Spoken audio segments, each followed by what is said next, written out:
Boxing King Media. We're with the man that's got hands in lots of pies. Security, managing, promoting, training. I'm going to start off with Clifton. Which bit of them do you enjoy the most? This plant. Have you seen this plant?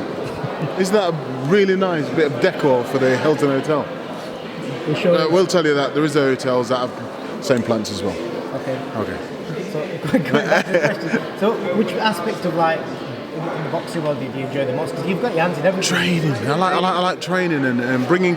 To be fair, not even the pros, the amateurs. I like bringing the amateurs through because I like to see. You can see like I said, I'm talking about the plan, but you see a little from grassroots level, bring them up and see. Like I said, I've done that, and now I've been doing that for a while. So I've got Harry Scarf. I've had him since he's been an amateur. I've got Myron Mills. I've had him since an amateur. I've a few other fighters in there that are in. Dave Ryan, Sandy Ryan. People like that. I've had them from amateurs and brought them through. So now I'm starting to reap a little bit more. So security's all good, but I've done security in my life. It's not really something that I own the company. I don't really have a lot to do with the management of it. Though. So going on to the fights now, you kind of answered that. Training's your favourite bit. Yeah. I want to get to Mark in a moment. I want to speak about Sandy first. From what she says, I think she's looking to go through the ranks really quick. Quickly talking, she's had 2 fights, a really good knockout in her last fight. Fights in 2022. Listen, the winner of that competition at 140, she beat her. Yeah. Whoever wins it, she beats him. I'll say that now. Look in the camera, tell you that she's the best 140 in the world. That's my personal opinion, but I'm going to say that because I train her. Understand? But we will prove it. The only person that beats Sandy, when she looks in the mirror, that's the person. Did you watch the fight last night? Did you watch the semi-final last night? I watched bits and bobs of it, but it wasn't really the. Well, seen the highlights. But what do you think Sandy does better than, for example, Chantal Cameron? Everything. She does everything better. I mean, for me, the reason why I can say that is, when she was with GB, and GB's been absolutely brilliant for her development. Understand? But I'll say that for me, now I'm not plugging holes anymore. So she come back to me, we'll do bits and bobs, go back up there, to go back to the GB setup. Now I've got full time, but when I plug a hole, it stays plugged. If you know what I mean? I got you. Yeah? You took Florian on, obviously. There's a common saying in boxing, you can't teach an old donkey your tricks. How many tricks have you taught him? There you go. You know what? I haven't really taught him anything more than to relax. Understand? I said to him, as soon as you boxed at Ryan Charlton, and he came to me for that fight, I said, do you know how I beat Ryan Charlton? I said, do that. Very simple. Step out of range. Step in range, hit him, step out of range. If you stand there having a 50-50 fight with him, it's a 50-50 fight. But Florian is that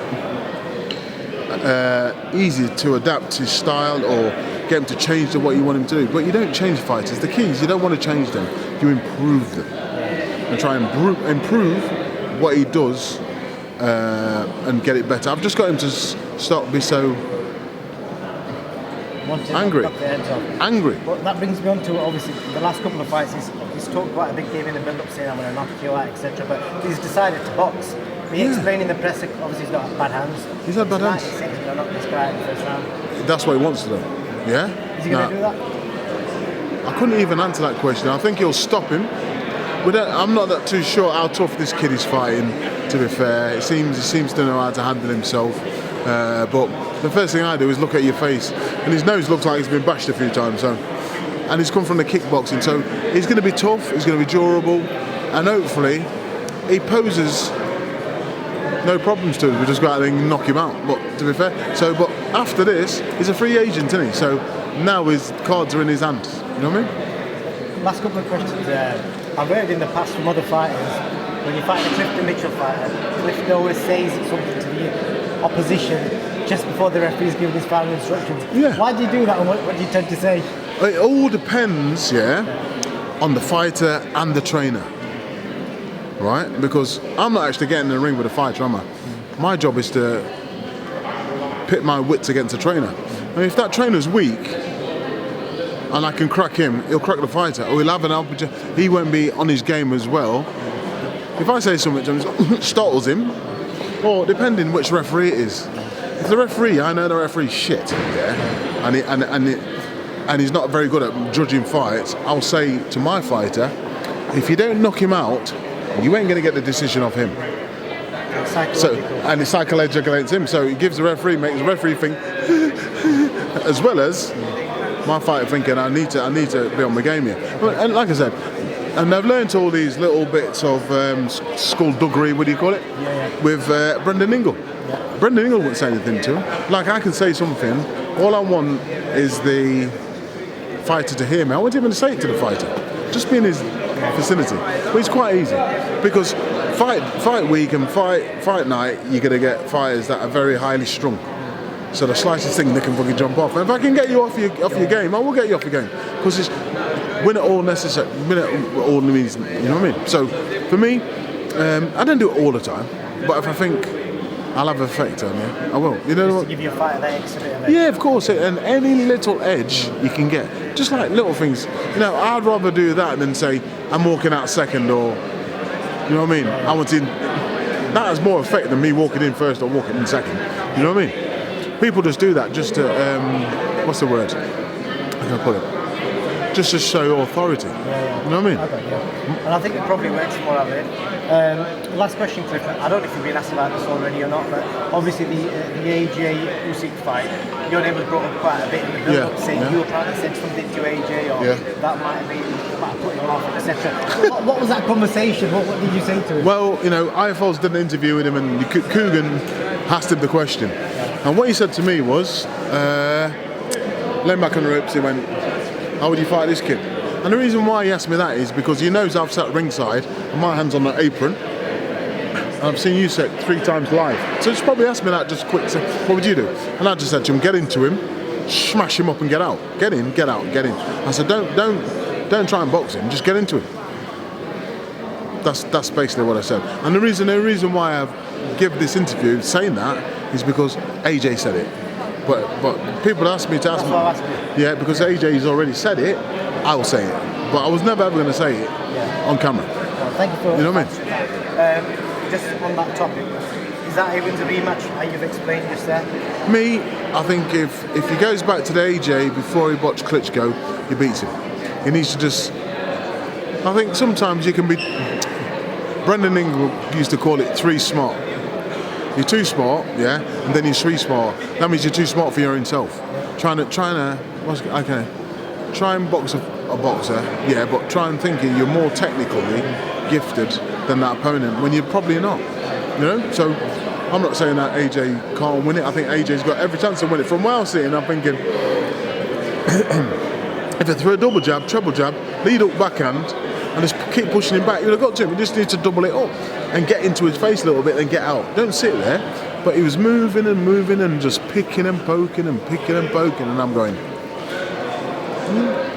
To be fair, when I was there watching it ringside, I didn't think it was that far apart. I thought it was a lot closer than it looked on telly. When I watched it back on telly, it looked like it got an hiding. You know what I mean? So it's surprising how fights you've been to fights and seen and watched it back and forth. That wasn't the same fight I watched. You know what I mean? I think the Josh Warrington Kid Galahad fight was like that for me personally. Yeah. Because I watched it with Warrington fans. On TV, but a lot closer. Yeah.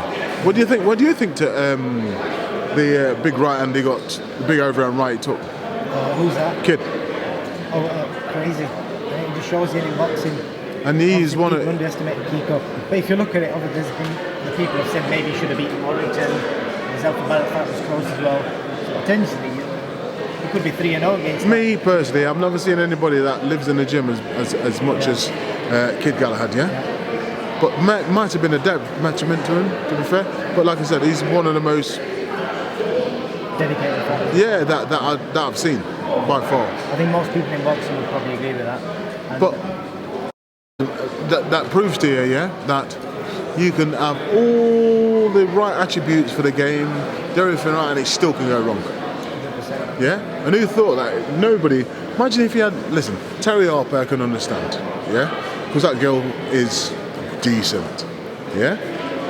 But Kid Galahad, I would have never, nobody would have, who anybody had a double on that was having a result, wouldn't they?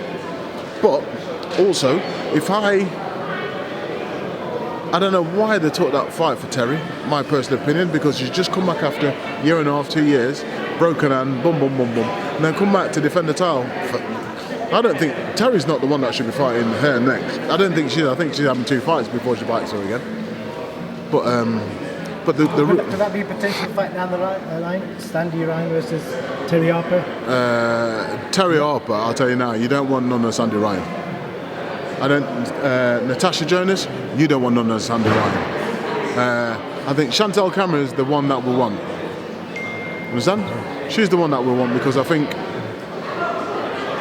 she's the one with the belts. They've got history from GB. You know what I mean? Yeah. So, like I said, I've nothing personal against any of these girls, nothing at all. I just think my girl's the best girl in the country by far. My girl's the best girl in the country by far. But 147. Remember these words. Harry Scarf. Harry Scarf at 147. A problem for any of them. Any of them. He's just been up there sparring with Liam Williams. That's 2 weights heavier and handled himself quite well. So very, very impressed with that. What, you just said you've been there recently? Yeah, before he pulled out. All right, the fight is cancelled then. I think so. I've heard both sides. So right, no worries, Clifton. I really appreciate your interview. Thank you, no problem. Yeah, if you want to come, like I said, if you want to come down to the gym interview any of them, give me a shout. I will do very soon. We're not far apart. Thank you.